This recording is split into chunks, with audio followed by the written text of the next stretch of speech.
Season 2 of the popular animated series Invincible recently aired, and I wanted to go back and review Season 1, which I never did, partly because I kind of overlooked it since I wasn't terribly into the superhero genre.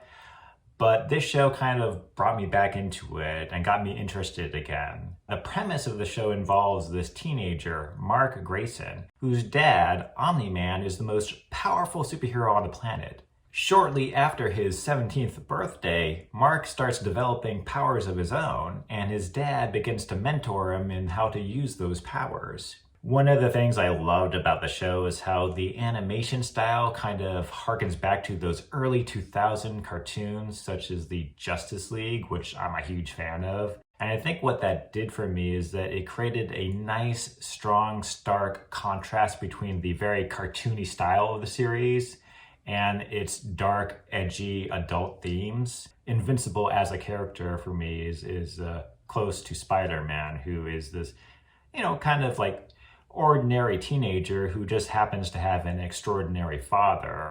Otherwise, he kind of wants to be normal like everyone else, yet, fate has made him extraordinary and he has to deal with that just as Spider-Man has to deal with it. Yet he has his own personal goals outside of being a superhero, and I think the show makes space and time to develop that as well. It's a coming of age story. He's emerging into adulthood, coming to terms with, his emotional development as a teenager and having all those feelings, wanting girlfriends and all of that. And I appreciate how the show explores that family drama and makes space for it. And I think what that does too is that it doesn't just put any one character in the villain category or in the good guy category. There's a lot of gray area. These characters are corruptible, they're flawed, they're human. I appreciate that. I think it creates more engaging storytelling when you don't have a clear-cut distinction between the good guys and the bad guys. And it also makes things exciting. You never know at what point any given character is going to be corrupted or go bad or become an anti-hero. With recent offerings like Deadpool and other Amazon series like The Boys, I think they've established a precedent for a darker take on the superhero genre. Shows like The Boys and now with Invincible are taking that kind of edgy, dark premise to the superhero genre and using it to push the limits of the exploitation factor, particularly by featuring a lot of grisly, bloody violence. In terms of the violence, the show doesn't hold back on the blood and gore. Mark Grayson, who becomes the superhero Invincible, in all of his fights, he'll either end up this bloody, pulpy mess and get the shit kicked out of him, or he'll do the same to his opponent and just beat them into a bloody, pulpy mess. And it almost becomes, for this character, an addiction. Like, violence in the show becomes like an addiction for him, and like a switch will go off at one point and he'll go utterly berserk and like lose control and just go on this violence frenzy. That's another instance in terms of the violence and how the cartoon style of the show really works in the favor of the over-the-top style it's going for. Because if it was trying to keep too much in the bounds of realism and be naturalistic, then the amount of blood like pumping out of these bodies and during these fights would be just insane and unrealistic. But since from the very get-go they're saying this is going to be a cartoon, it's going to be over stylized, and we can make it as over the top as we want, I think it gives the show liberty to be as exploitative as it wants with the violence. And I think the show exploits the violence just to revel in it for its own sake and just revel in the excess of it. But I think also the violence at times serves as a way to critique the superhero image, and particularly critique that Superman iconic image of the character who's gifted with extraordinary abilities, and take such a character and put him in a world that has all the flaws and frailties of our human reality.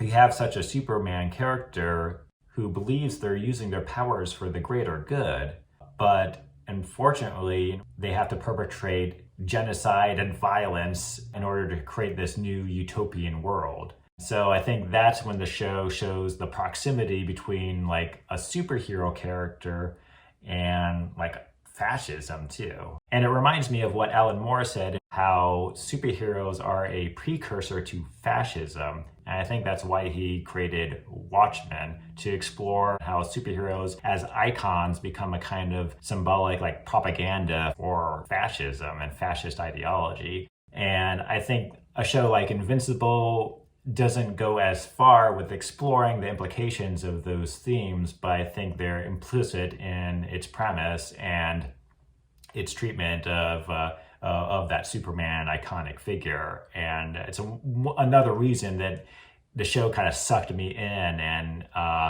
got me kind of enthralled with how, you know, everything is going to unfold. The show has all the elements you're looking for in a superhero series: epic confrontations, cities being leveled, but by creating this edgier, dark spin on the superhero character, it poses the question of what would it look like if you had these extraordinary characters with these superhuman abilities, yet also possessing all the flaws and frailties of our humanity? Would these powers go to their head? What would the collateral damage be to these confrontations? And also, to a certain degree, why do these characters always use extreme violence as a solution to a situation?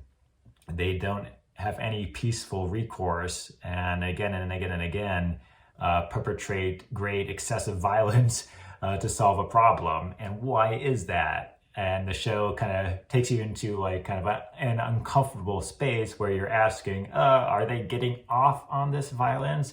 Is this violence kind of an addiction of theirs at some level? So I like how the show kind of leaves you in this dark dystopian world that can seem pretty hopeless, although I do think there is a glimpse of hope in the show and a sense of empathy and compassion there, particularly in the relationship between Invincible and his human mother. I think his love for his mother is like a ray of hope in the show, and you know, a sign of his empathy and compassion.